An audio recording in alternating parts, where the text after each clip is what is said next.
Hello and welcome back to Let's Talk Movies. If you are new here, please like and subscribe for future content. George Lucas, Star Wars, and Disney.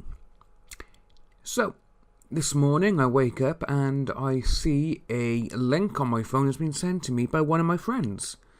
And this link, I opened it up and it says this. Disney reportedly bringing in George Lucas to help fix Luke in Star Wars Episode 9. Wow.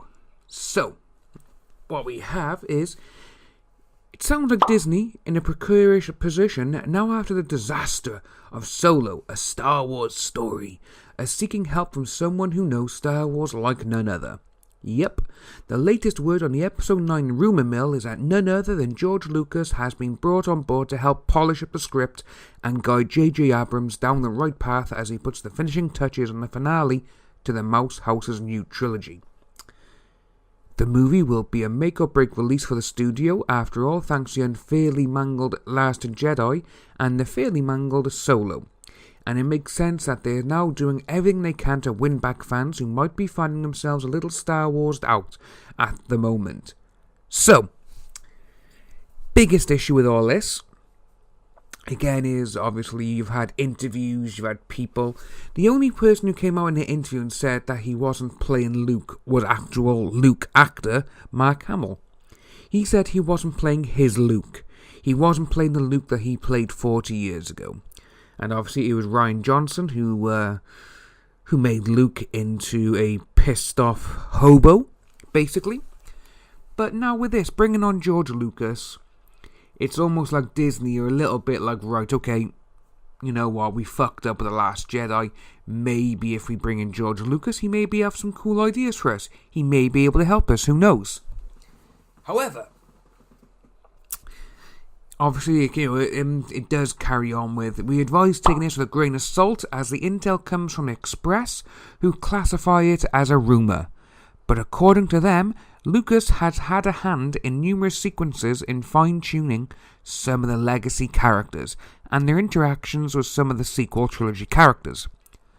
Not only that, but apparently the filmmaker also directed Abrams with Mark Hamill in exactly how the character Luke Skywalker should be done, with the studio hoping to avoid the backlash they saw with him in The Last Jedi. So, just with that there, if they have hired George Lucas, it's almost like that they know that they messed up with him. They know that Rian Johnson fucked up the trilogy. So, depending on what you think of his talents, the resurrection of George Lucas as a creative force in the galaxy far, far away might make you cheer or groan at this news. Personally, I say that so as long as he's only handling the story beats and plotting and leaving the dialogue to others, this could be just a creative shot in the arm Star Wars 9 needs. I totally agree with that sentiment right by there in that sentence.